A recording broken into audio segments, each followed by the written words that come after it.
when you understand that sales is every single part of your life. It's not even selling a product. I mean, you're selling yourself all the time, and every single aspect of your life has been intertwined with sales.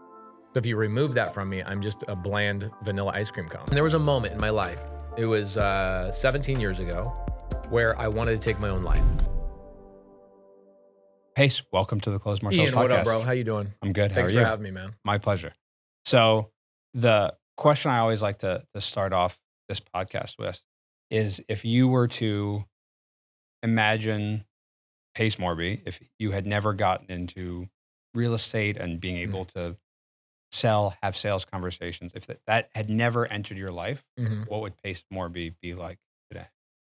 Confused as to how to make money with this desire to get to know people. I have a desire to genuinely understand people and a curiosity about people. And if I didn't get into sales, I don't know how else to use that superpower. And I would be, gosh, damn, if I wasn't in any sort of sales or real estate negotiating, it wouldn't be Earth, bro. We'd be on Mars. I don't even know where I'd be. That's a world that doesn't make any sense to me. Yeah. So, I mean, what's the best answer you've gotten to that question, dude? I haven't gotten any good answers yet, because everyone's kind of similar to you, which is like, it's hard to conceptualize that version of myself. Everyone I've spoken to has that same sort of It's approach. weird when you understand that sales is every single part of your life. You know, I sell my kids on, hey, I'm leaving for the day. I'll be back early. I sell my partners on this idea.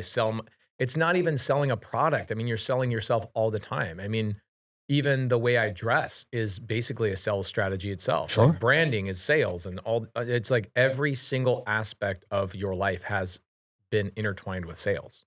So if you remove that from me, I'm just a bland vanilla ice cream cone. You're just a blank canvas. Basically, yeah. Okay.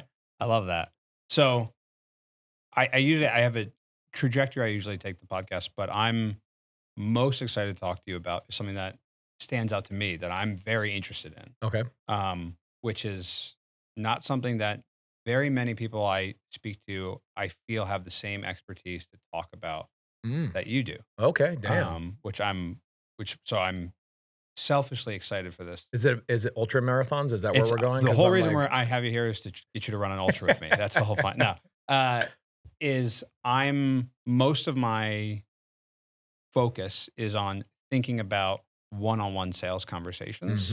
That's most of the audience is having aspects of that, but plenty of the people listening to this audience, since we're more focused towards the individual contributor, the salesperson themselves on this podcast, it doesn't come up quite as much, though it could for some. But I'm just so interested in this topic, and I've watched you be, frankly, great at it. But I wanted to ask questions around it, which is the idea of selling from stage.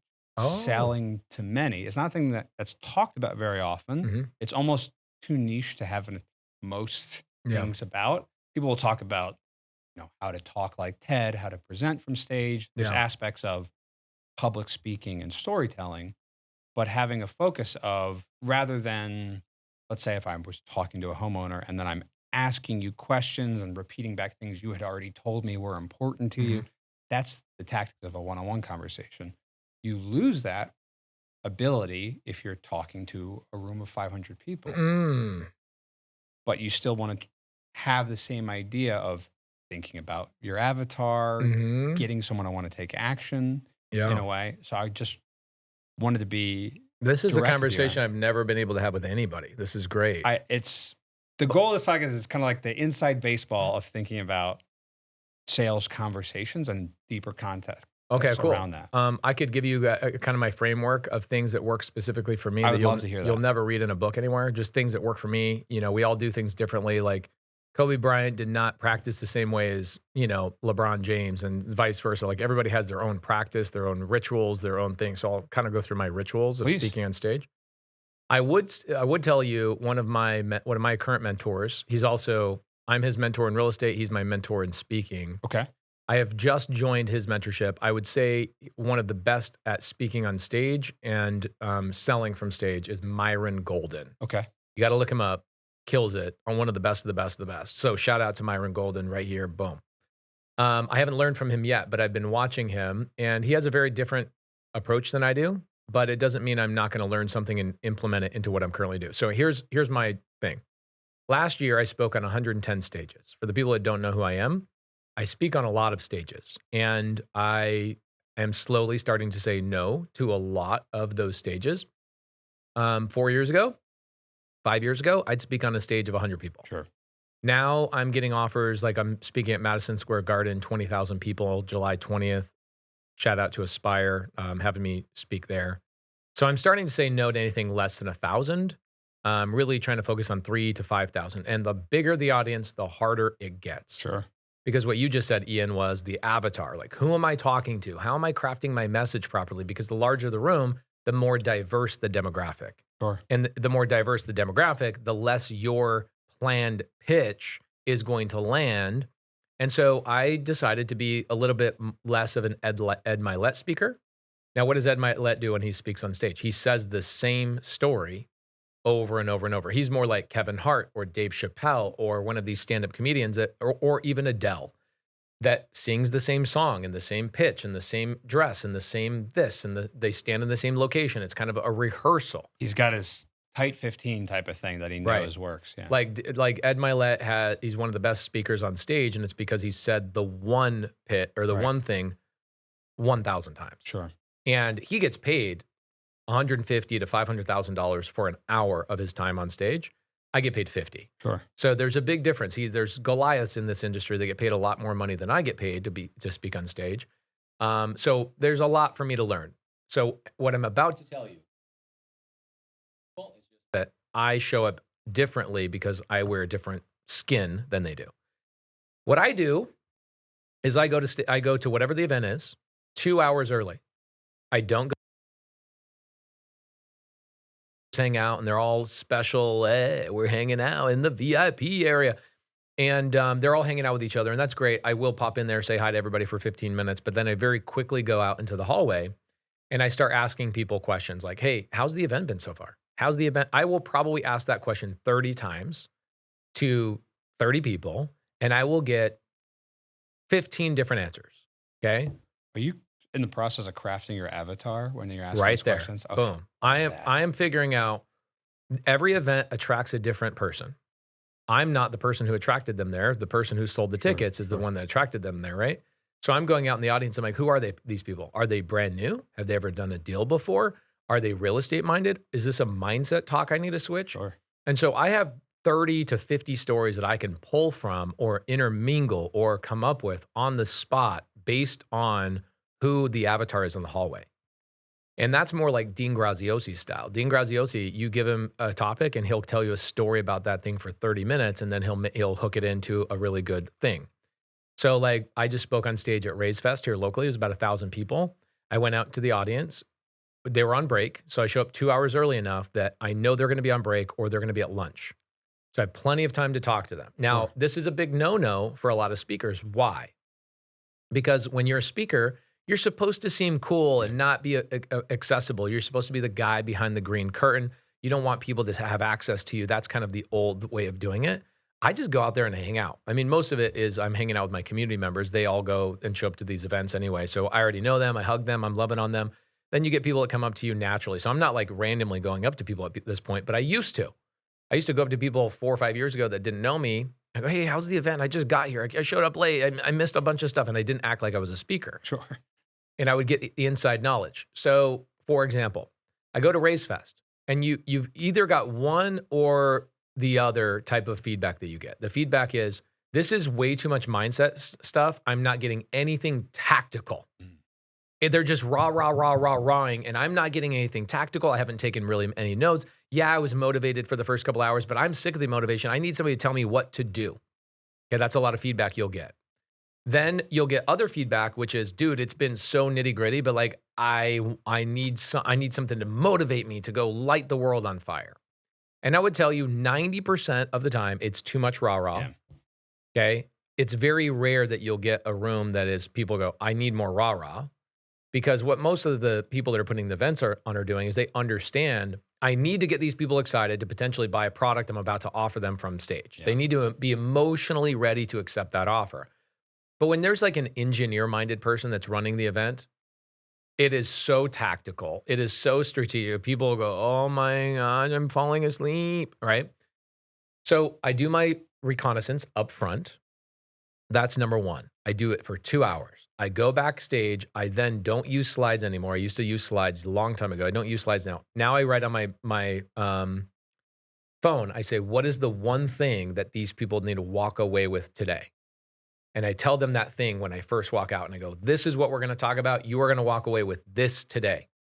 I could go for 3 hours about creative finance, but I don't have 3 hours today. I've got 45 minutes or an hour. Now, here's the cool things that I do.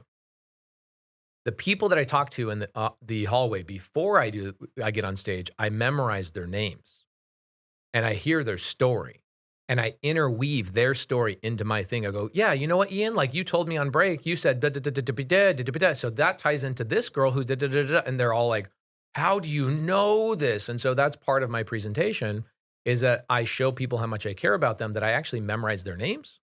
And I'll get people, I go, how long did we talk in the hallway? And the guy's like, this guy, Tommy's like, "Dude, I don't even remember telling you my name. The fact you remember my name and the this and the that." So it really like takes it up another level.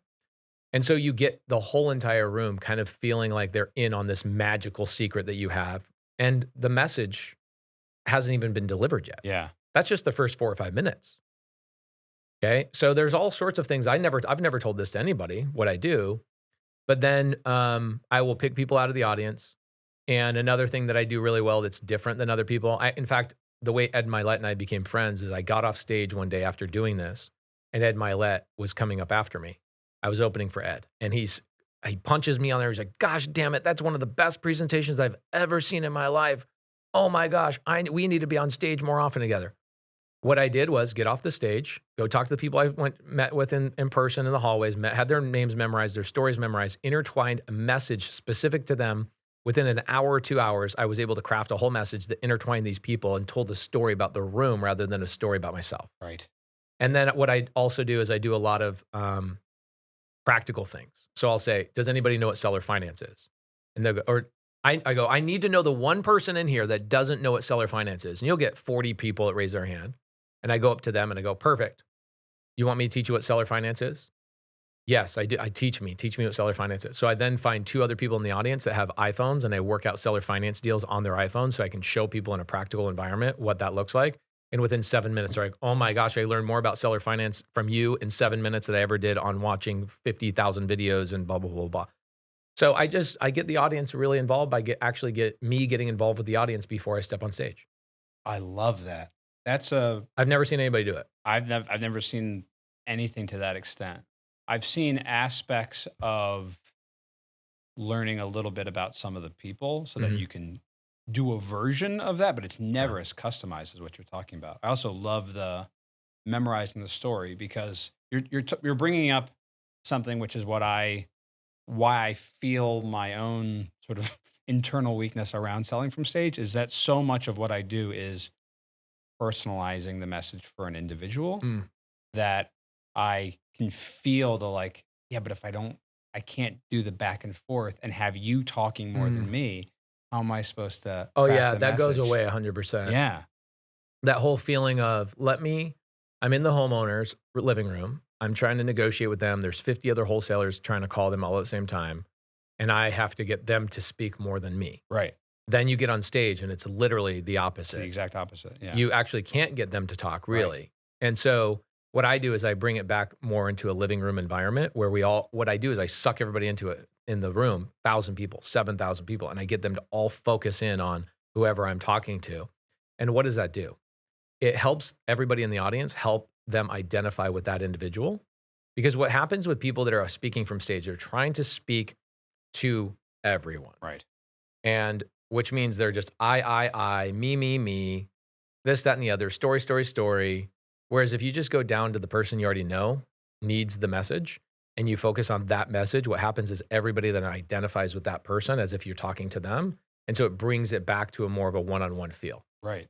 By speaking to an individual, ideally, it's I talk a lot about best practices. Mhm. So ideally, it's a best practice in that you can give at least a majority, if not a substantial chunk of that audience, the sensation as if you were talking directly to them. Right. And it's not hopefully, if you do it right, not a bad practice because you don't run the risk of ostracizing everyone else who doesn't feel like it's to them any different than if you were just doing Yeah. me, me, me. The other thing too that's really helpful about bouncing around, let's say I'm in a room of 1,000 people.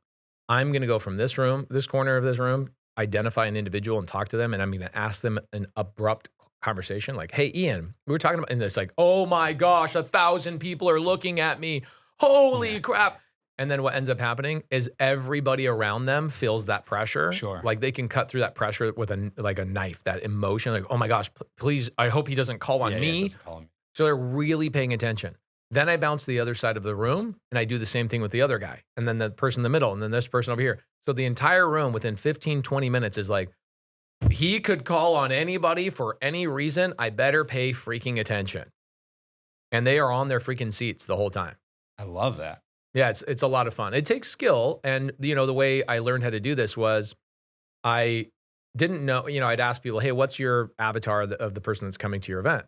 And people can't answer that. They don't. A lot of people that run Yeah. events are like, they are interested in real estate. I'm like, okay, great. Have they done deals? Are they wealthy? Do Yeah. they have W-2 jobs? Are they living in their mom's basement? Like, give me more information. Sure.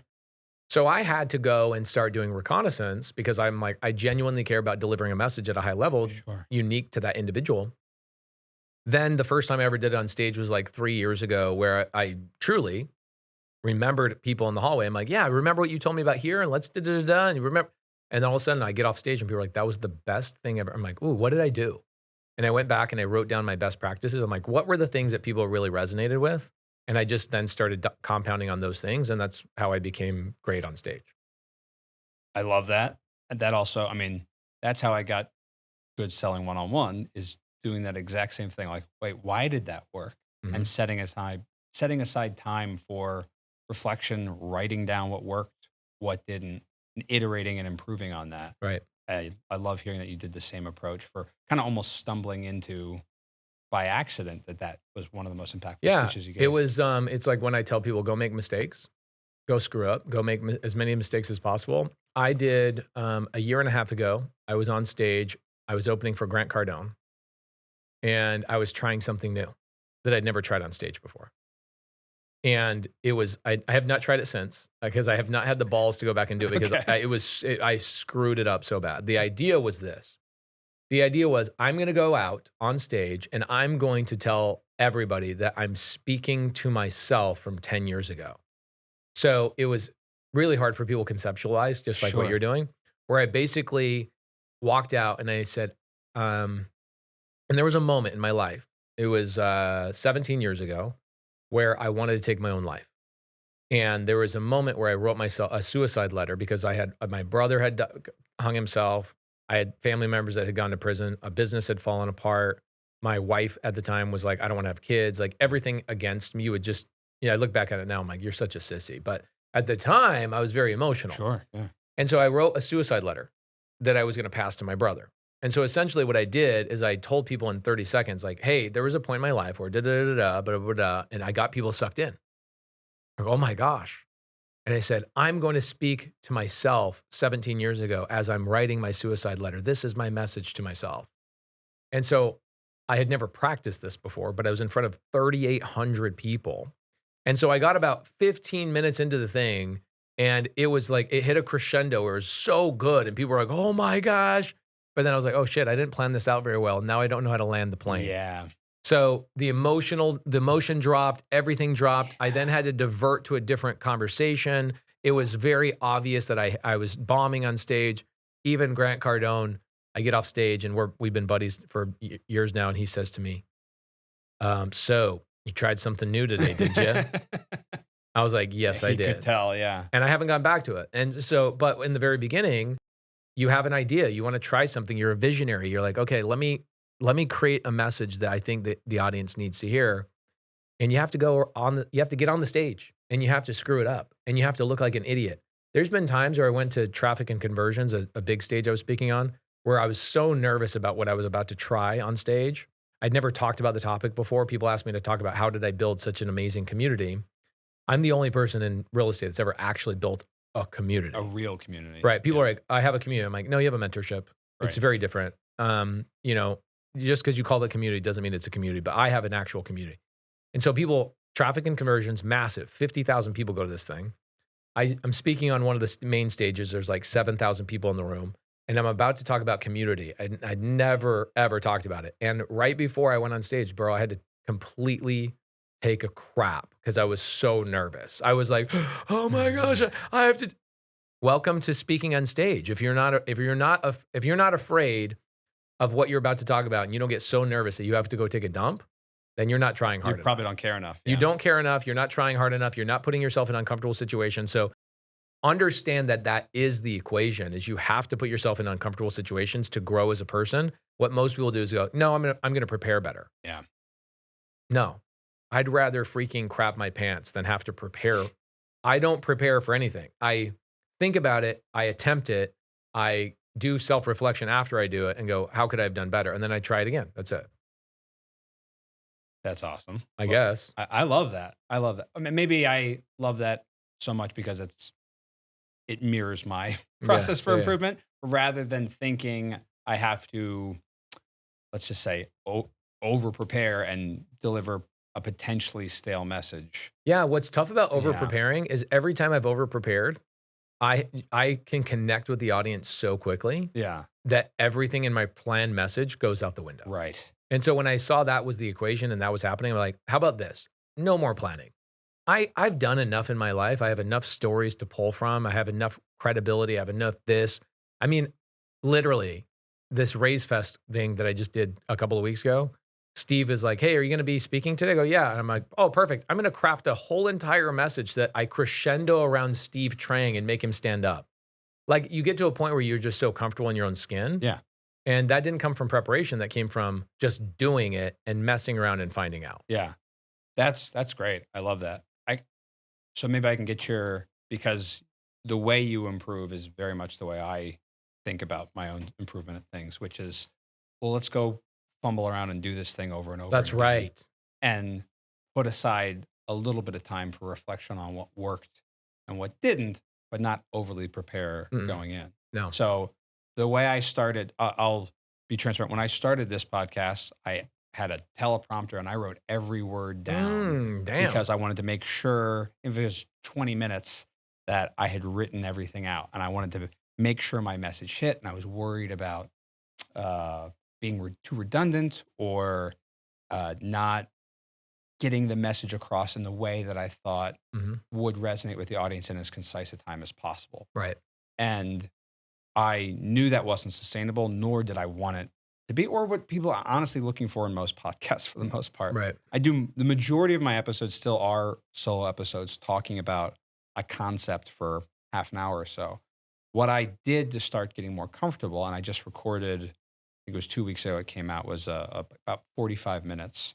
That was just, I had an outline up on a screen just to know the order I wanted to talk about. And that was all I had. And I talked for 45 minutes. And the way I got comfortable doing that was I'm genuinely too busy to be able to join Toastmasters at the current time. Yeah. And I was interested in like, all right, so I went to ChatGPT and I told it, teach me like it's Toastmasters. Give me Smart. a prompt, and I want to come up with an impromptu speech. And I would record myself so I'd get comfortable talking directly into a camera. Yeah. And it would give me a prompt like, is social media a force for good or ill?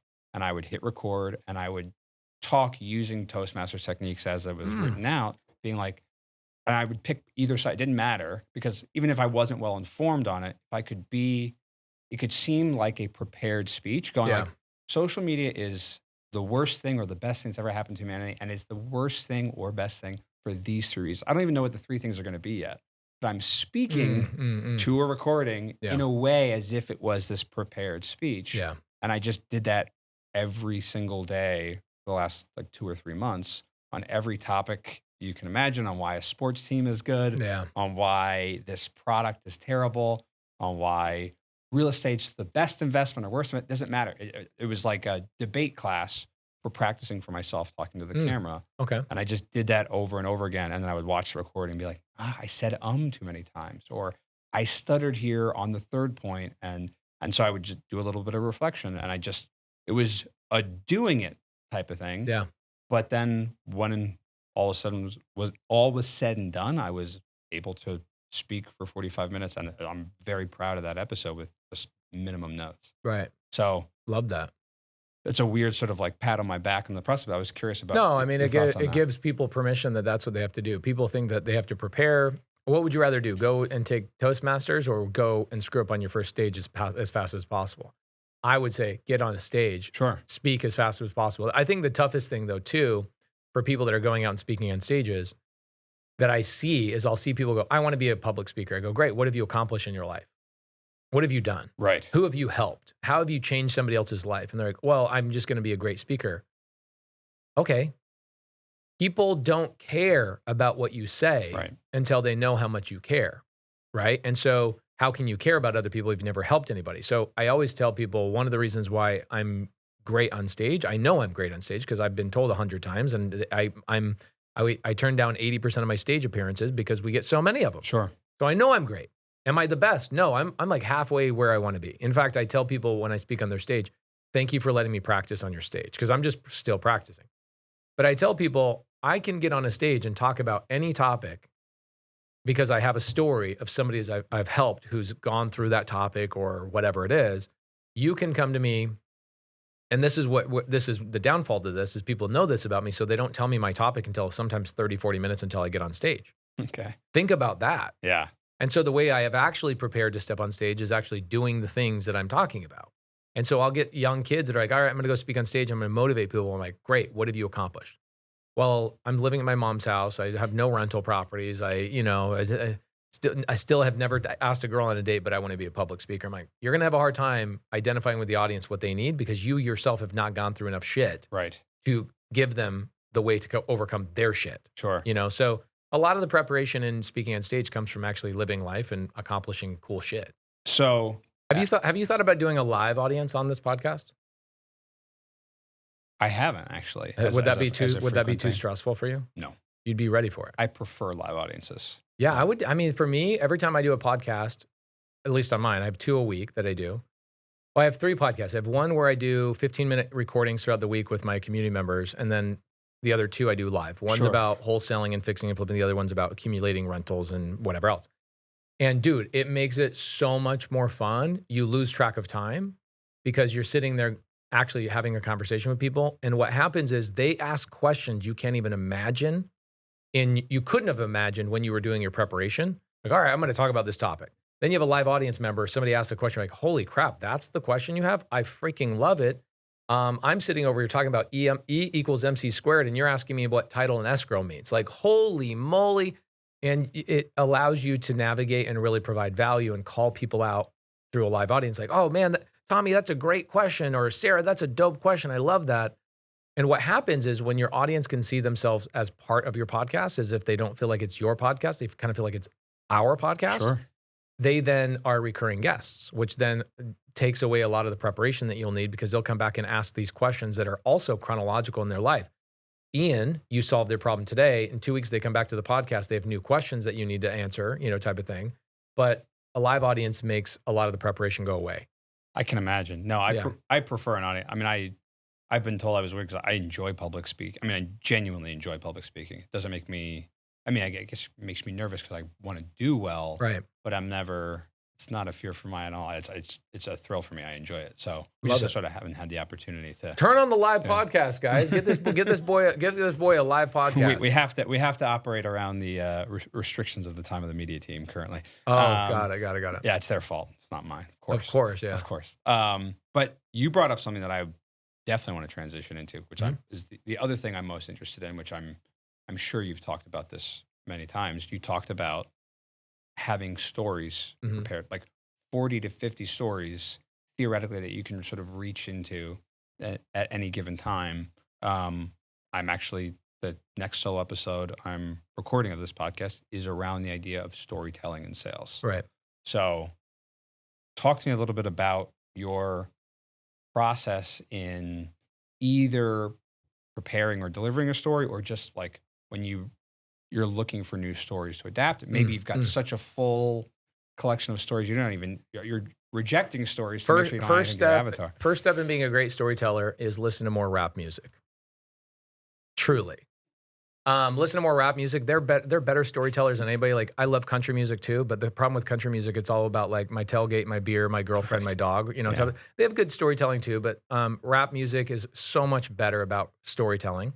So like you look at like Outkast. Outkast has on one of their albums, they have the Art of Storytelling Part 1 and the Art of Storytelling Part 2. Those are actual names of songs. Go and listen to those songs. Those are Okay. great. It's a good start. It's a fun way to start. And then the next thing I would do is go read the book, Building a Story Brand or Build a Story That's Brand a with great book. Donald Miller. Really great Love that book. book. And then the next thing I would do is watch a lot of movies. Why? Because you ever watch a movie where you're like, I'll give you a good example. True Detective on HBO. I watched season 1. Holy crap, unbelievable. I was so satisfied by the end. I was like, boom, great ending. Season 4, True Detective, this new one that just came out, the Alaska one. I'm like, why did I just waste 10 freaking episodes of my life hanging out with me and my wife? We could have done anything else, but we watched this and the ending sucked so bad. And then you'll ask yourself, why did it suck? Well, I wish it ended this way, or I wish it ended that way. Everything around you is telling you storytelling. What do you want to pay attention to is a story, right? And so you go, why did I like that? Why did I not like that? Listen to other people on stage. The other thing I would do too is I do this with Dean Graziosi. I'll send him recordings of me on stage and I'll go, what do you think? He goes, oh man, you never closed the loop. You told people you were going to do this, but you never closed the loop. That's like building a character in a TV show and then never seeing the character ever Right. again after episode 3. And people are like, where'd the character go? And you've moved on to developing other characters. People know and they recognize that stuff. They might not know. It's kind of like when you stand on a piece of pavement and it's uneven. You know it's uneven, Sure. right? When somebody's listening to your story and there's something off and you're not closing loops and you're not finishing off what happened with this character or whatever, people might not know what you are lacking, but they can feel that there's something uneven. They're like, yeah, it was good. It was okay. So listen to other people, identify why you like them, watch the loops that they close. There's always a loop. Stand-up comedians are probably the best at loops, right? Like look at Dave Chappelle. He'll plant seeds in the very beginning of his act that he then harvests way, way, way later. Sure. He'll loop it all the way back in. That's a great story. Like planting seeds, setting the tone, veering off a little bit. People think you're talking about something else just to ultimately loop back into the front end. That's a great way to tell a story.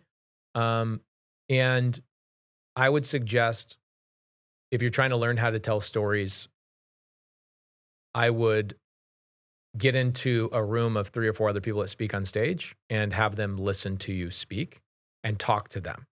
And that's what I did for like 2 or 3 weeks. And I go, that was horrifying because these are people I know they're judging me, Sure. right? And get yourself in a horrifying situation and get around people that are actually doing it. I think the hack, honestly, if I want to invest in New York real estate, I'm going to get to know my friend Paul here. By the way, Paul, what's the name of your book that's coming out? Should have, such a freaking great title, by the way. Should have listened. Such a great book title. So he obviously is telling stories in there. Become friends with people who have done the thing that you want to do and go, okay, I want to listen to that guy and I also want to be like that guy. So I want to see how he speaks and write down the things that you identify with so that you can basically digest them and put them into your own flavor. That's great. Yeah. So if let's say we're talking. Should have listened. Coming soon. How can people get it? On Amazon. Should have listened. You can find it on Amazon. There you go. Officially into the microphone. War stories. Basically should have listened is actually where I should have started with that answer. Why? Because war stories are what people want to hear, right? People want to hear what went wrong. Right. How did you recover? True. They want to hear the hero's journey. Sure. Right? And they want to see themselves in that hero's journey. Okay, Paul, bought a deal. The deal went horrible. The thing happened and holy crap, I was going to lose everything. But then I solved this problem by getting a new connection. And that new connection brought a thing to the table that solved the thing. And ultimately I had redemption, right? People want to see that whole entire thing. So war stories, if you speak on stage about real estate, you better have done real estate and you better have gotten kicked in the mouth 100 times so that you can pull from those war stories. So like, Should Have Listened is a book full of war stories. I would read that book and go, man, there's 15 stage appearances in this one book that you can identify, write it down, go, okay, cool. This is how I should craft my message. Got it. If we were talking to someone like, say, a salesperson, an acquisitions manager or something, someone whose job is to get someone to Oh my gosh. take action. Don't start. This I get obsessed with this. I'm so good at analogies. So here's what'll happen. I love talking to homeowners. Paul's direct to agent, I'm direct to seller, right? You guys are Steve's always been direct to seller for Yeah, the most part. for the most part. So when I'm in the living room with a homeowner, what did you do for a living? What's your background? Where'd you grow up? What city? Da, da, da. And I'm not asking these questions like, so tell me your favorite color, Right. Ian. It's not abrupt and annoying. I've weaved it into the conversation. How'd you find yourself to Phoenix? Oh, cool. That's awesome. What'd your parents do for a living? I'm excited about Right. hearing what they have to say. But really what I'm doing is I'm extracting ammunition so that I can snipe off little things later down the road. So for example, I had this conversation with a homeowner. She's a school teacher, teaches third grade teachers. So every analogy I used with her was about crayons, coloring books. So imagine this. It's or I said to her, like, she goes, so what are my options? I go, well, it's kind of like a box of crayons. It's a lot of different colors here. It kind of depends on what your favorite color is. So can I line out all your options as if it's blue, green, yellow, blah, blah, blah, blah, blah, and you can just choose what your favorite color is? Boom. Change there's no script. Right. It's just how do I adapt to that individual that's sitting in front of me? And the problem is an acquisition person listening to this now is like, oh yeah, it's easy for Pace to do. No, it's not easy. I had to be in the room and self-reflect as I left that appointment. The other thing I do in every single seller appointment that I ever went on is I take my iPhone and I put the phone upside down. In the state of Arizona, you can do this legally. Yeah. I don't know how it is in Pennsylvania or wherever you are, but you can put your phone upside down. You can record the conversation. So when you leave the house, you can listen to yourself and you'll cringe the whole time. Oh man, I cut that lady off. Oh my gosh, I didn't wait for this. Oh my gosh. Da, da, da. So those things self-reflect, but also go, where did I use an analogy that actually resonated with that person? Got it. So not only because that's the most you brought up something that I think, assuming it's legal in your state, most salespeople understand intuitively about call review, probably because of maybe where they've worked or the cultures they've been, and they understand the critiquing part of I did X, Y, and Z wrong.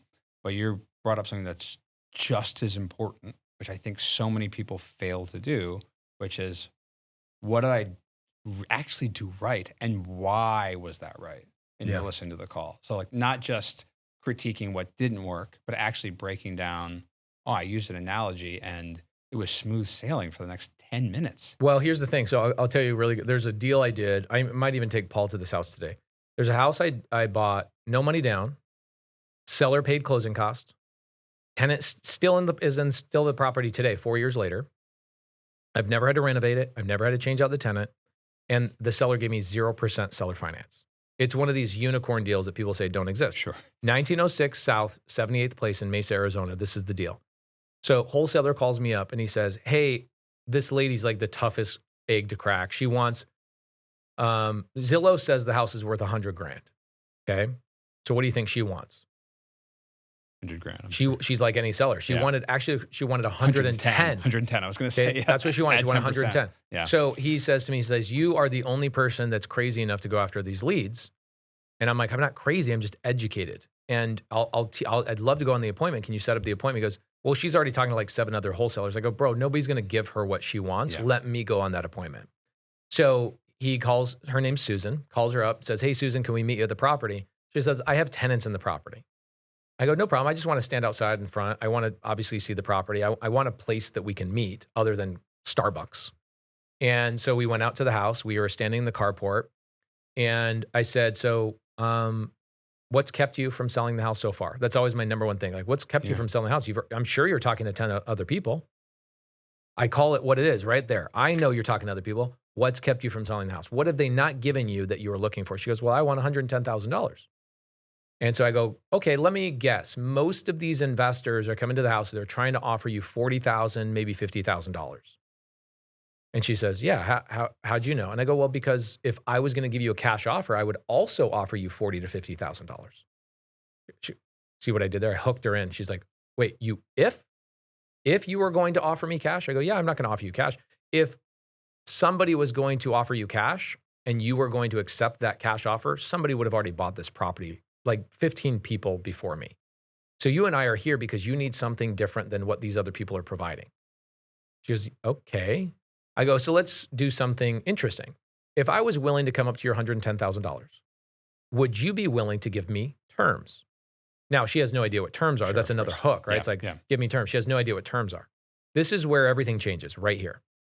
She says, what are terms? I go, oh, do you mind if I tell you a story so you can understand what terms are instead of me giving like a real estate class? And she goes, yes, please. So I said, all right.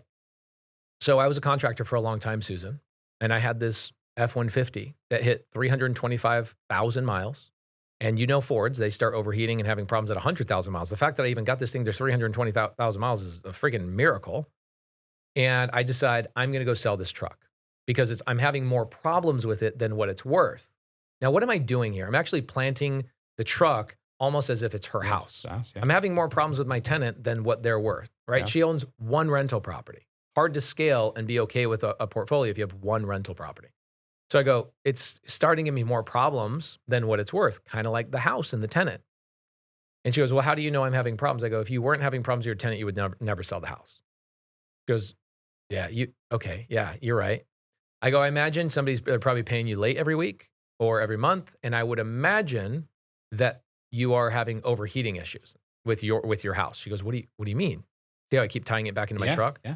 And she goes, I go, I imagine it's probably a family member that now you are the bad guy because you don't want to evict a family member and they pay you late every 2 months and you're the bad guy because you're collecting the rent. And everybody in your family thinks you guys are the evil real estate investors. She's like, oh my gosh, you got it. And I go, so you want to sell this house because it's not worth the pain and the energy. You'd rather just be fully retired. You want to take all your money. You want to get the highest possible purchase price so that you can sell off into the sunset winning on your purchase price, correct?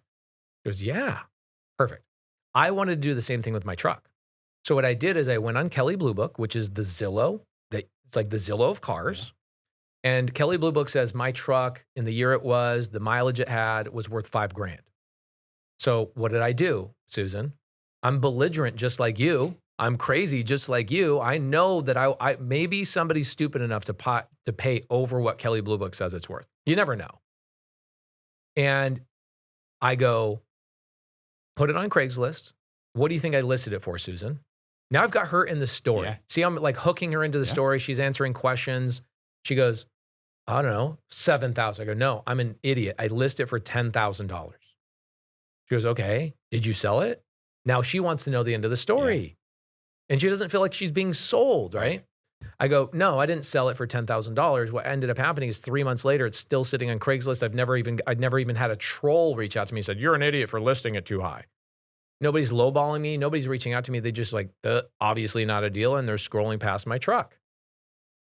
And I said, here's what happened. 3 months later, my wife comes to me. She goes, hey, sweetheart, like every day I come home, I got to like kind of navigate around that truck to get into the driveway. It's been 3 months. Anyway, we can sell that truck and just get that out of here. And I'm like, I know the truck is worth more than what Zillow, I'm sorry, Susan, not Zillow, Kelley Blue Book. You see how I like purposely screw up? Yeah. I know this truck is worth more than Kelley Blue Book is willing to, give me. And my wife's like, well, why don't you just take payments for the truck and let somebody make monthly payments to you? Maybe you could sell it for higher. I go, oh my gosh, it's so genius, sweetheart. So I go back to Craigslist and I change my listing. I say F-150 will take payments. Susan, do you think I sold that truck for $10,000? I'm going to guess she says yes. She goes, oh my gosh, probably. I go, I sold it for $12,500, $1,000 down, and I ended up charging the person 4% interest. I ended up collecting somewhere around $16,000 for a truck that Kelley Blue Book said was only worth $5,000. She's like, why would the buyer do that? I go, you think they overpaid. You think they overpaid, but you got to remember the value of something is never the purchase price. The value of something is what somebody can do with it. And what that family did, his name is Juan, made payments to me for a long time. Juan took my truck. He had a homie that knew how to fix the engine, right? The engine was overheating. And he knew how to fix the seals on the engine so it wasn't overheating doing the thing for like a couple $100. I didn't have that homie hook up. He did.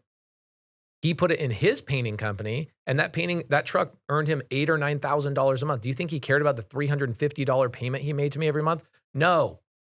That truck to his family was worth way more than $12,500, but because of the way I let him buy the property from me, it gave him a leg up to go use that truck. And she goes, wow. And I go, that is what terms are. So I'm going to ask you again, if I was willing to come up to this crazy number you have of $110,000, would you be willing to give me terms? And she says, yes, I want 20% down. I want 8% interest. I go, Susan, you're already making your money on the 110. Everybody else is offering you 40. I'm offering you 110. You've made your profit on me already. You can't bake your cake and eat it too. And she goes, yeah, you're right. And so we worked out an agreement where I take over the tenant. She doesn't have to deal with the tenants. Those are family members.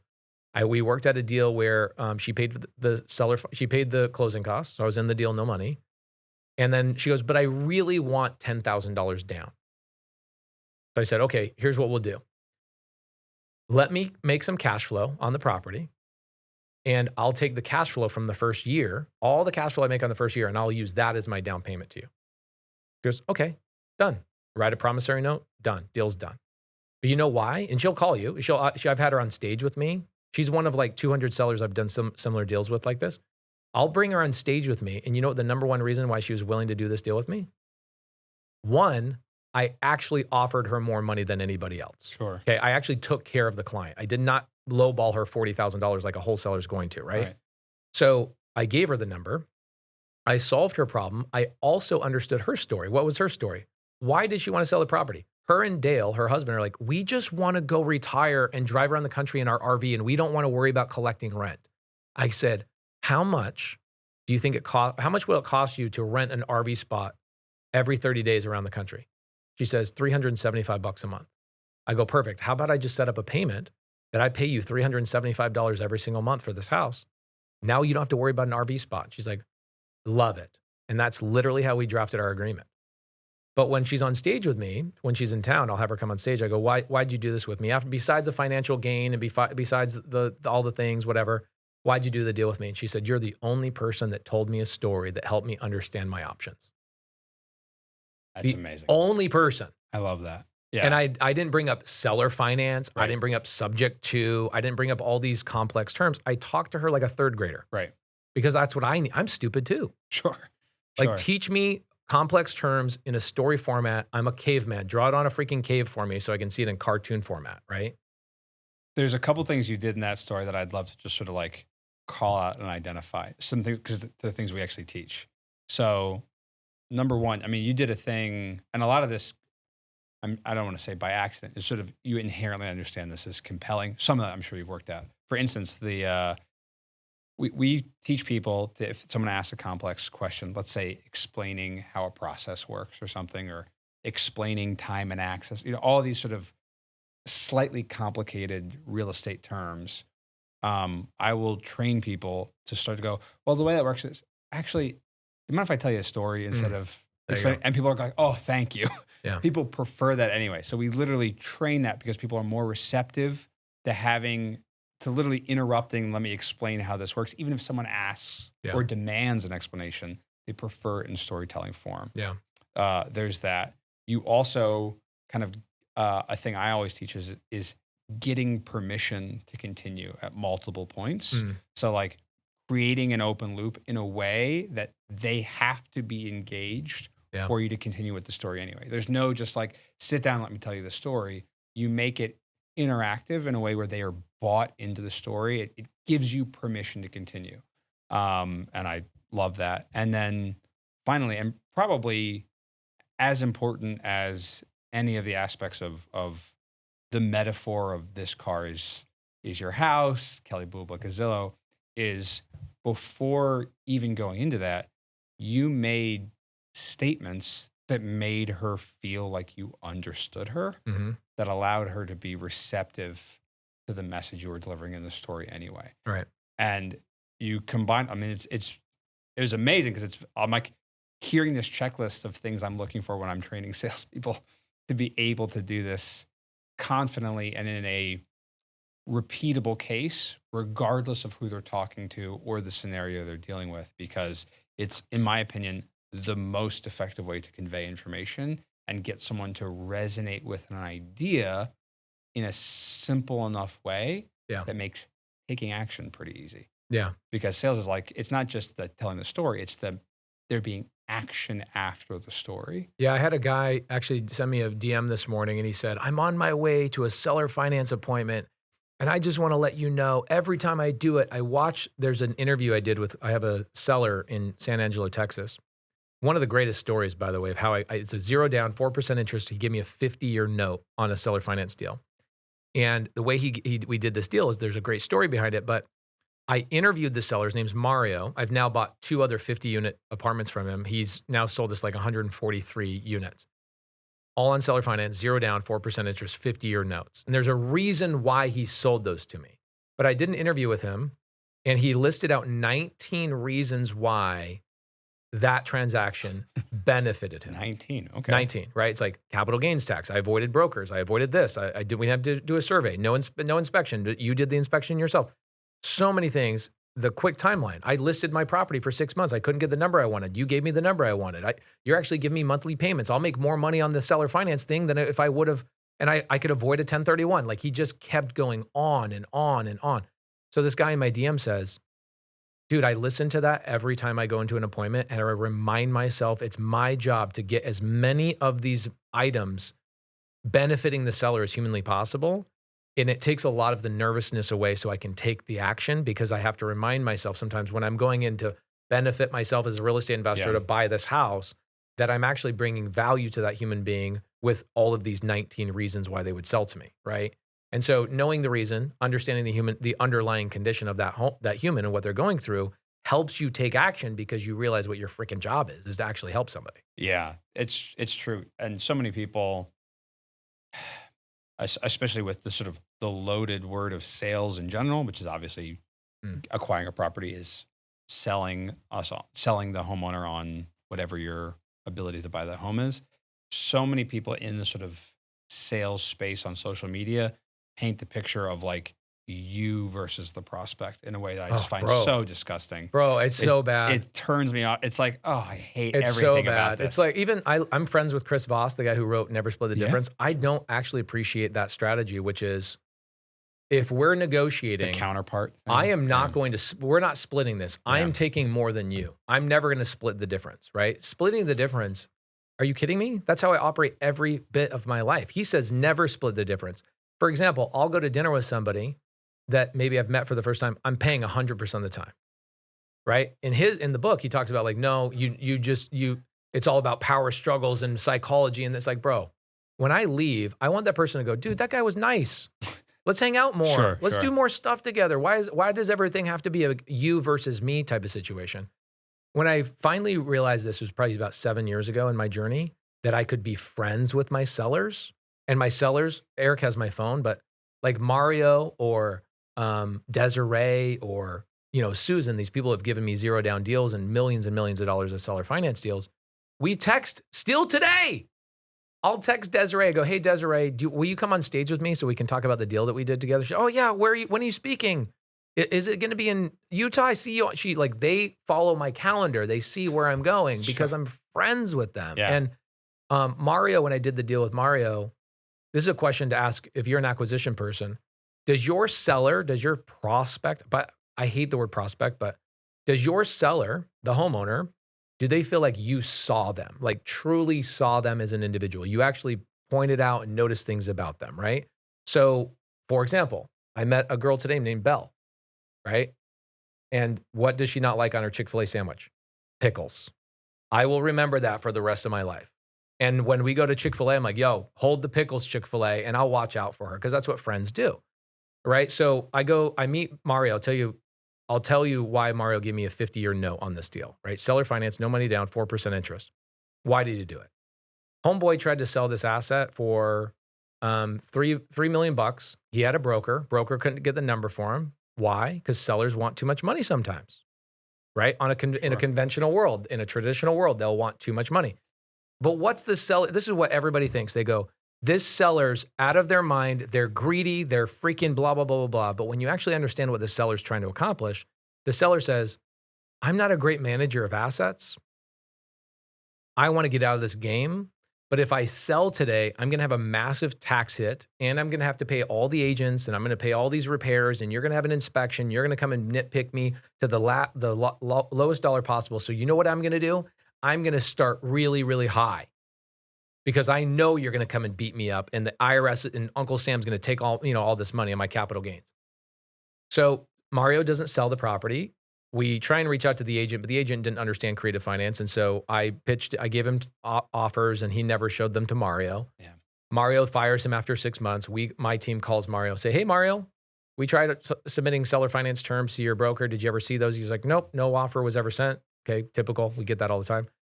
I said, hey, would you be open to terms? He said, yeah, I'd be open to terms, but I would never give you any terms unless we met face to face. I go, perfect.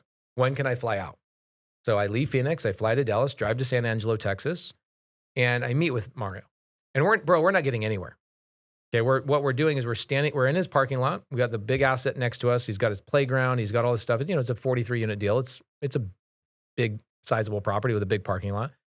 We're on the hood of his Escalade. I don't know what it is about the kitchen counter and like the hood of somebody's car, but like important conversations happen there, right? Important conversations happen. So we're having this important conversation right on the hood of his Escalade, and the engine's running. I'm like, bro, this is a big engine. Can we maybe turn the Escalade off so we can have this conversation? He says, no, because my 12-year-old boy's in the car. I go, oh. I go, well, we're going back and forth. We've been talking for 30 minutes. Like, one, why didn't you tell me your kid was with you? And two, have your kid like play on the playground? We can just watch them while we have a conversation. I'm cool. I got kids. I know how it is. He says, my kid hates this property.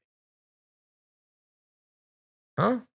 Okay, any other salesperson would have just rolled right over that, gone right back to, let me check my boxes and negotiate and lowball and do all this stuff. I was like, oh, what? Oh, man, that's too bad. What's going on there? What's happening with that?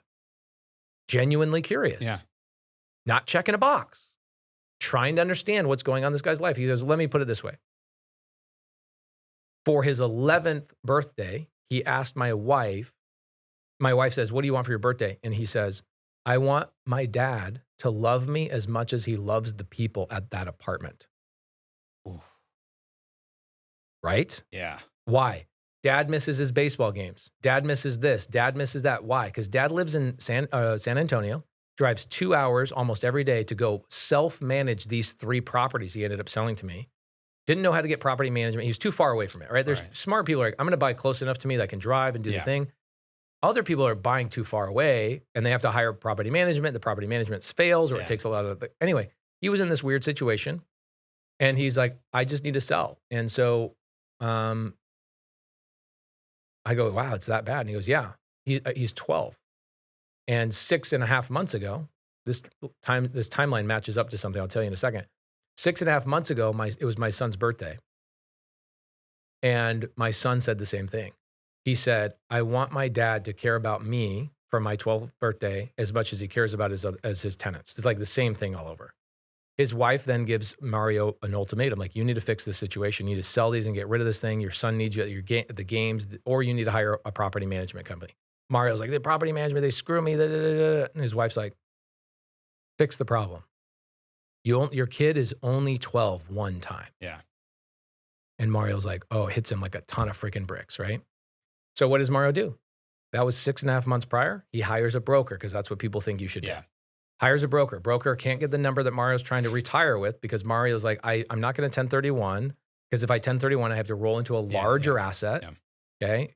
This is the advantage of understanding what actually helps people. Sure. And a lot of acquisition people, they don't understand 1031s. They don't understand seller finance. They don't understand capital gains tax.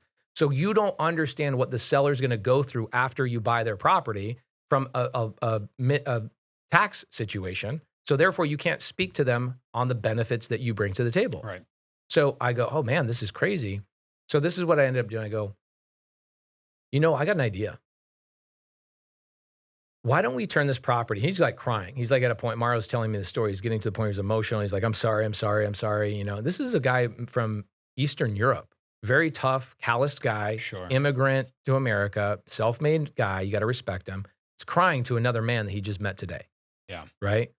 Wiping his tears. And I go, I got an idea. It's crazy, but I got an idea.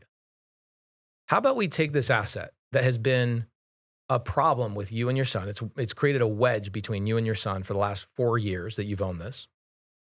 And why don't we turn this into the greatest triumph of your life and a reminder to your son how much you love him?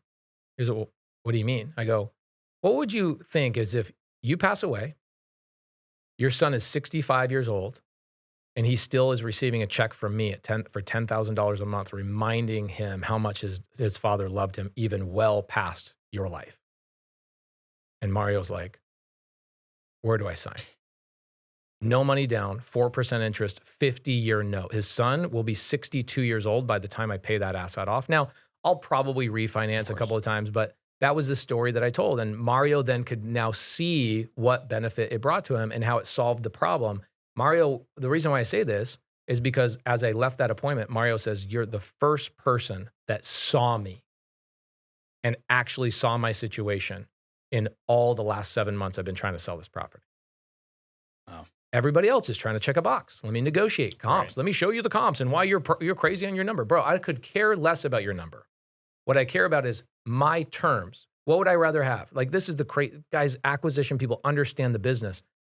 I would rather, this is crazy, let's say there's $1 million 10-plex that I can go buy today with 7% interest, 30% down. I would rather buy that. That's the value, $1 million. I would rather buy that at $1.5 million with $0 down and 0% interest. Why? Because who's actually paying more for the property? True. Not me.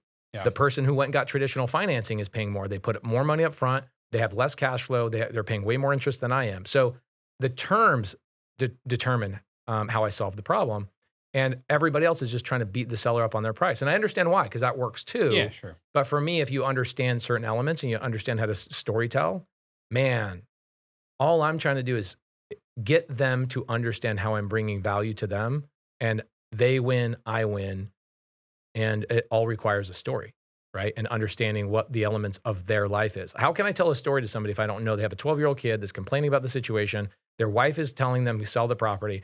Nobody asks these effing questions, but they're incredibly important.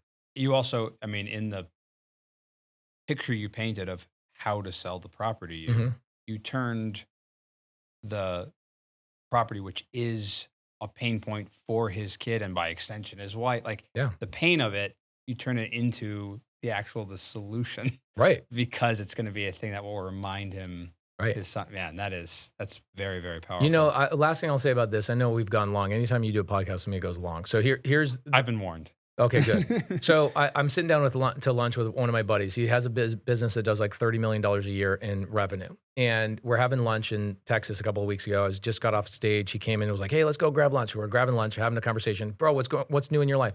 Man, he says, I'm going through therapy. I'm like, dope. Tell me about it, man. I want to hear all about it. What's going on? He's like, oh, you don't think I'm weird? I'm like, dude, I'm excited to hear about it. Let's go. Tell me. He starts telling me all the things that he's going through and how he's solving them. Like, I love it. Encouraging him. I love you, brother. You're amazing. Da, da, da. Then I go, what have you not resolved? What have you not resolved? And he says, I haven't resolved this thing in my life where my dad never told me he was proud of me. In fact, it's so bad that like he loves on my other brothers, my other siblings, and my dad will love on their kids, but he treats my kids like pariahs and all this stuff because I've made it and I'm whatever. I think my dad's threatened by me or whatever else. And I go, do you think that's put a chip on your shoulder your whole life? He's like, bro, I can't get over it. I can't get over it. I go, let's reconfigure what this chip on your shoulder means. Let's reconfigure it. You have a pretty good life, right? He goes, yeah, I do. I go, great. Tell me 15 things right now that are in your life. The current girl you're with, your two beautiful, handsome 2 sons, healthy. You've got a business. I've been to your business. I've talked to your employees. They're buying houses. They're making decisions to have children. You are impacting hundreds of people's lives. Okay, cool. Your chip on your shoulder that your dad gave you at age 10, 12, 13, 14, 15, he never said he was proud of you, is the reason why you have these 15 things in the first place. So instead of you wishing your dad to give you approval, you should thank your dad and say, Dad, thank you for putting a chip on my shoulder. Because of that, there's 300 people making more money today than they would have if I was a satisfied little child. Yeah. I go, would you trade the girl you're dating right now? Because I can tell you, if you've seen the movie Mr. Baseball, there's a domino effect in everything. True, very true. Okay, Mr. Baseball, high school, the movie, just real quick. High school baseball player strikes out in the state championship, shows how his life evolves. 30 years into his life, he goes, I wish I would have hit a home run right there. Something magic happens, takes him all the way back there. He hits a home run. His whole entire life is different. So I asked my buddy, I go, what are the things in your life right now that you would rather die than give up? List those out for me. He lists those out and I go, okay, perfect. This list, and this is all on a napkin at this restaurant, right? I go, this is the exchange. And I write on the other napkin, I go, this one says your dad is proud of you. This one is your 15 list you would never die. You'd rather die than give rid of. Choose one. He goes, oh my gosh. Sends his dad a text right there. He goes, dude, Dad, I love you. Thank you for everything you gave me. Thank you for everything. I just want to let you know I appreciate everything you gave me. Paradigm shift. Yeah. Because you can understand somebody's story and go, let's reconfigure Let's this. reframe how you're looking at this. Let's reframe how you're looking at it. That's what a good friend does. Yeah. And so when you're talking to your prospect, you should be talking to them as their friend and looking over their shoulders and watching their back and going, let me tell you things maybe you're not understanding. Gosh, damn, I just want to go talk to a seller right now, bro. Let's go. By the way, the reason I use the word prospect, I know it's a dirty word, is mainly because the audience is also outside real estate. Of course. But I share your trepidation mainly because of sort of the baggage of how other people treat that word. Of course. Do you want to know why I don't like the word prospect? Real quick. I'm at a seller's house. My partner texts me. Text message pops up on my phone. Says, how's the prospect doing? The seller sees it pop up on my phone. Yeah. She goes, so is that what I am too, as a prospect? I'm like, oh shit. That's so bad. Yeah, that's bad. Yeah. Yeah, that's fair enough. Fair enough. Yeah, that's But internally, like when you're training and stuff, it makes sense. But like never let a seller know they're a prospect. No. I don't. If someone's raising their hand saying, if someone's like prospecting 101, still won't call them a prospect. Right, exactly. Yeah. I love that. So I mean, that aspect of choosing to reframe the situation you're in is another thing I did a whole episode on about how so many salespeople blame everything going wrong with their professional opportunities on everything unrelated to their current situation. Yeah. And the reality is they might be right, but it doesn't help them. So like they blame marketing, right. They blame the leads, maybe they were promised something that was being delivered on, and then interest rates change and suddenly the way they make money doesn't work anymore. The offer isn't as appealing.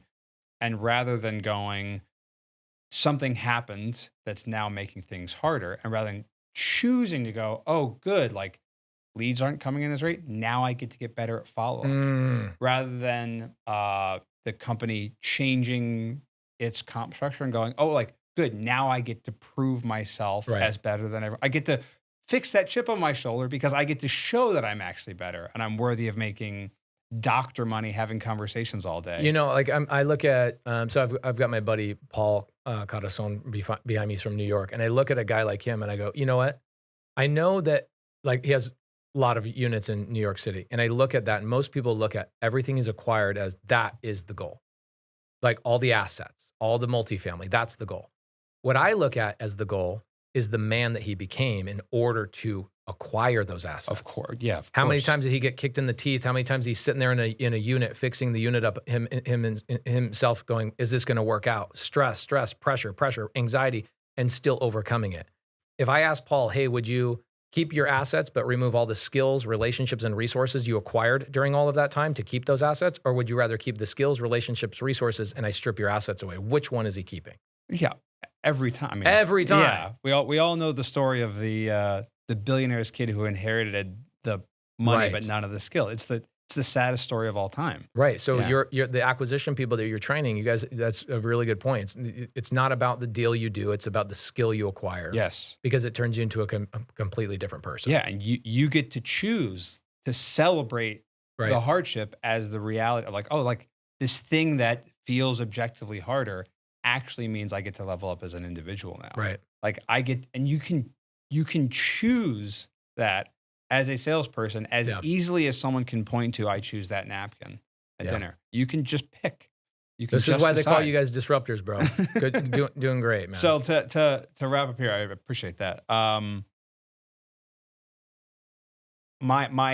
have a question. So if you were to think about your unique strengths, and I'm using plural, even though the question I usually ask it is singular, your unique strengths in sales conversations. Mhm. So actually, not from selling from stage. That was my own sort of indulgence rather than Yeah. serving the audience. If you're thinking about where your strengths lie, Mm.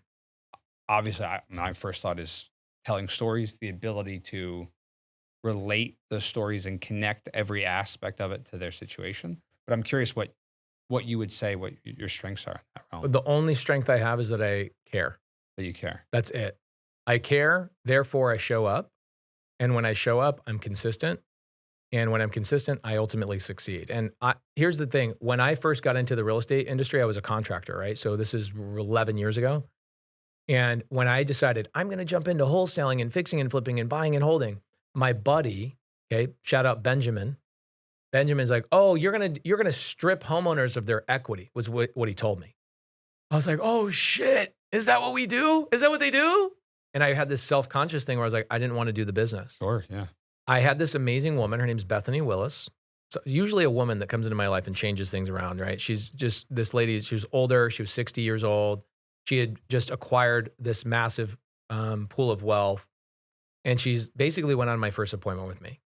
And she taught me and gave me permission that I could just be myself and care about these people and walk away from an appointment when you're like, we're not the best fit for you, but is there anything we can do for you to give you the right contractor, the right moving company, the right this, the right that? And when I saw that was the actual blueprint for success, I was like, I have permission to be myself.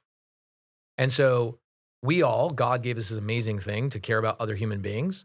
It's tough because we've all been screwed over in Sure, life. And yeah. it's tough because you're like, now I'm afraid I have PTSD or whatever it is. And I get it. We all have that.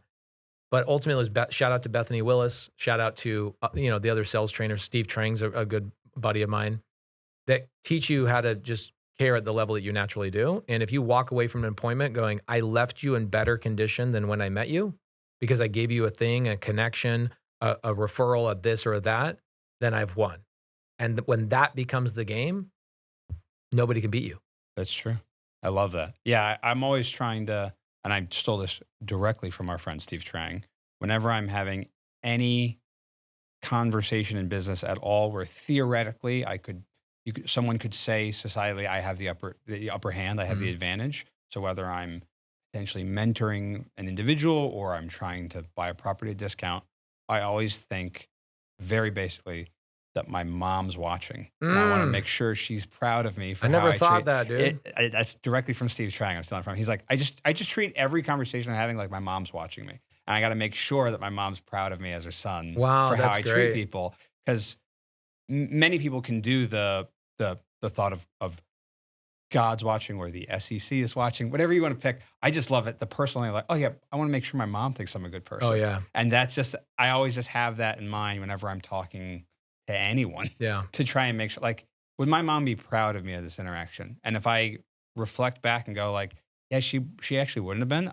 Need to do some reflection. First off, I'm going to call and make an apology Right. because I try and lower my action threshold for like apologizing and admitting mistakes. I feel Yeah. all of my success has come on the other side of being the person who apologizes the second he realizes he Right. did Right. something Right. wrong. But yeah, I love that. Like you're able to care, and as a result of giving yourself permission to care. Yeah, when we were first doing the business, I was a contractor. I had 250 employees. I was working for Open Door, OfferPad, Zillow. I was like their big contractor, and I've always enjoyed building big teams. It's been fun being in that realm. But I would then do wholesale, fix and flip, and buy and hold about 12 hours a week. I'd do like 2, 3 hours a day, and I would basically between my construction appointments and going from job site to job site, I would go on seller appointments. Right. Okay. And so my admin, my transaction coordinator was my wife. She had been in real estate before me, so she knew how to do transaction coordination. She knew how to follow up. So my wife did this thing where I was spending money at the time on direct mail. So I was getting all my leads inbound. I wasn't cold calling. I was getting all my leads inbound, direct to seller. I would go on appointments with sellers. My wife was so great. She did this thing on her own. She started calling homeowners after they sold their house to someone else. Okay. Hey, my name is Laura Morby. My husband met you at your house like about 40 days ago. I'm looking on the calendar right now. Looks like you sold your house to somebody else, which is awesome. Congratulations. Looks so great. I want to give my husband some feedback. Can you tell me why you didn't sell the house to my husband? Wow. Oh my gosh, bro. You Wow. will get, I mean, my wife is such a nurturing, loving human being, so she didn't do it to beat me up. She was just like, how can I help my husband? That's amazing. You can't even Yeah. imagine this. I mean, the first thing you hear, what's the first thing that I heard from feedback was that Pace said he was going to follow up yesterday, but he didn't follow up. didn't. So I went with somebody else. Yeah. Because I'm busy as a You're a bit- contractor. yeah. I'm busy. I'm You're- busy. I'm busy. So I didn't do the things. But then after that, it would be like, well, I sold the house because I was trying to avoid capital gains. I had a 1031. I had this. And then I started going, oh, there's unique reasons why people didn't sell to me. And I didn't bring up those solutions in the appointment because I didn't know I should have because I didn't lose. Yeah. I lost that appointment. They sold for a really good logical reason. It had nothing to do with me.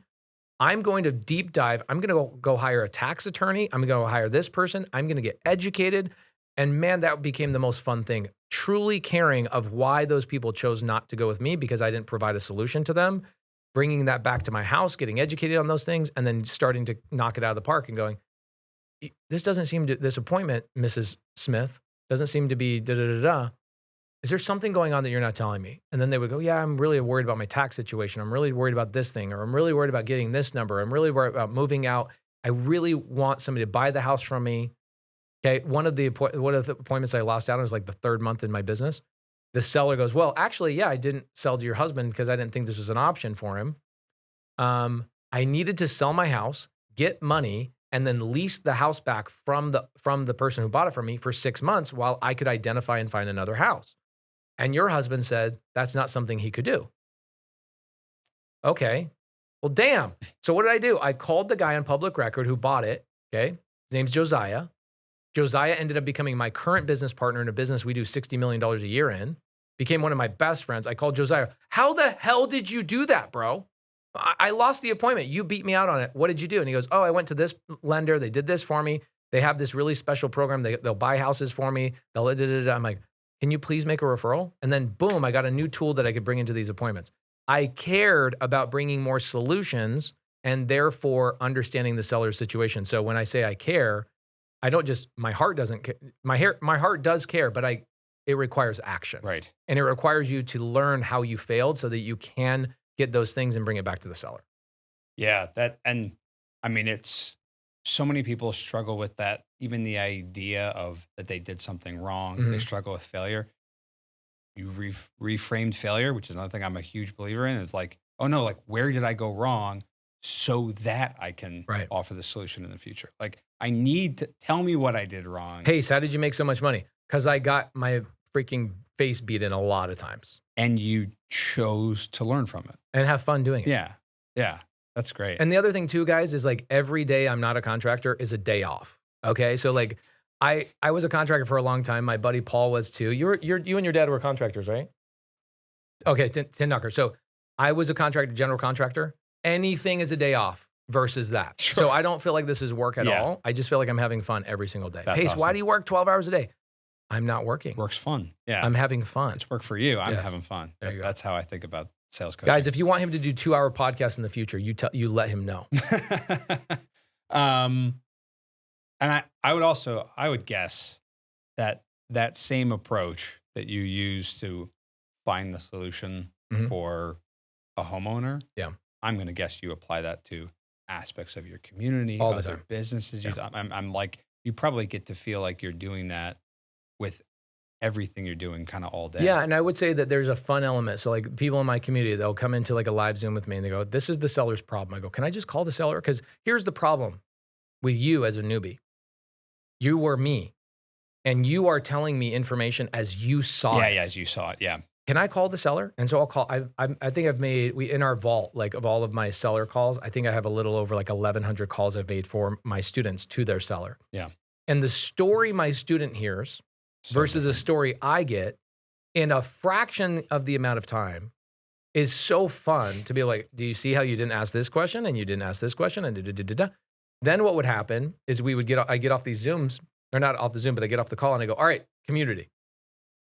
The seller, she's a woman that lives at home. Her husband's a shrimp boat captain. He only is home one day every month. Otherwise, he's out on the ocean. And that's the day that they make a decision together. They get together, have a family meeting. He then, might stay around for 2 or 3 more days, and then he's gone for a month.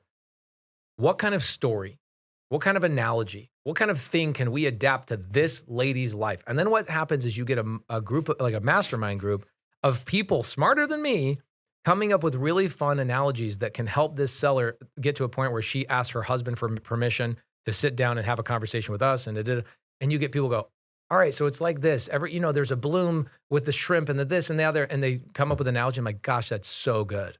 So I'll call the seller back up and I go, okay, so there's a bloom of the, can we get your husband to sit down with us? She goes, oh my gosh, that makes so much sense. I'll tell him that. Boom, deal gets done.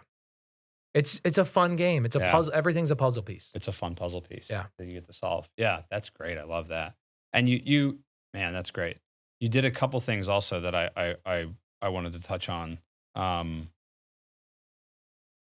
You did a thing where, so like a thing we train, because a lot of times, especially when someone's newer, which is, I do one-on-one coaching and train teams at training people who are in Collective Genius. I'm training people who are doing a lot of business. And I also train people who are like, can barely scrape together $100 a month. Right. And it's a really, especially in group training, and like trying to cover when people are watching, I don't have nearly as many eyeballs on me in the community as you do with your Subto stuff. But if I've got 25 people on, I could have someone who's literally doing multi-million dollars and someone who's still chasing that first deal. And it's trying to make sure the messaging hits can be difficult. But one of the things I love to train on is if you feel like you are stuck, like you can't, like, I feel like I can't make progress in this conversation with this prospect. If I can't make progress, one of the things I love to train is like recap the situation. So I'm hearing this, I'm hearing X, I'm hearing Y, and it sounds like Z, but I feel like I'm missing something. And just literally, and that's probably my fault for not asking the right questions. Am I totally off base? Am I missing something? It's basically just what you did around this idea of like, when in doubt, be like the tone I call is like the confused skeptic. And I'm not skeptical of the homeowner. I'm skeptical about my own understanding. Right. And people will feel the need to jump in. And they almost like rescue you, Yeah. like being like, oh, I don't want you to feel confused. You've been nice. You've like, here's what's really going on. Right. And so I love to try and train that, because so many people, one of the benefits of training people who are new is that they get stuck all the time. And so if I have them default to be like, all right, I did enough active listening to recap, but I feel like I'm missing something. I guess I don't really understand why we're having this conversation. People will open up oftentimes for someone who's willing to do that, because they're coming from a place of genuine curiosity, because they're stuck. They don't know what to say, that they reveal what's really going on, rather than the kind of like fast talking car sales guy who maybe gets the acquisition, who thinks they always have to have the answer. They always have to be thinking about what they're going to be saying next, rather than coming at this from a place of curiosity, so that I can figure out if I can help you or not. Right. And so I love that. I absolutely love that. Best sales trainers in the game, guys, right here. Steve Trang and the Disruptors. Love it. Right.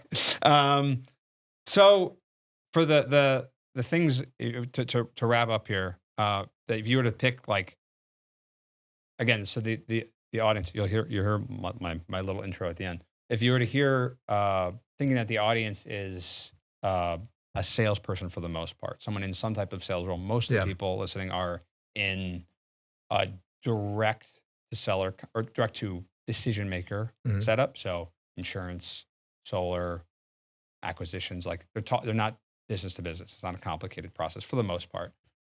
What would be some of the top 3 takeaways that you would want someone in that role to take away from this Number podcast? 1, do not sell a crappy product just because it pays you well. That's great. That's important. Oh my gosh. I see people are like, well, I get really paid. Sorry, if you guys are selling solar out there, solar sucks. It does not work. Stop selling that crap.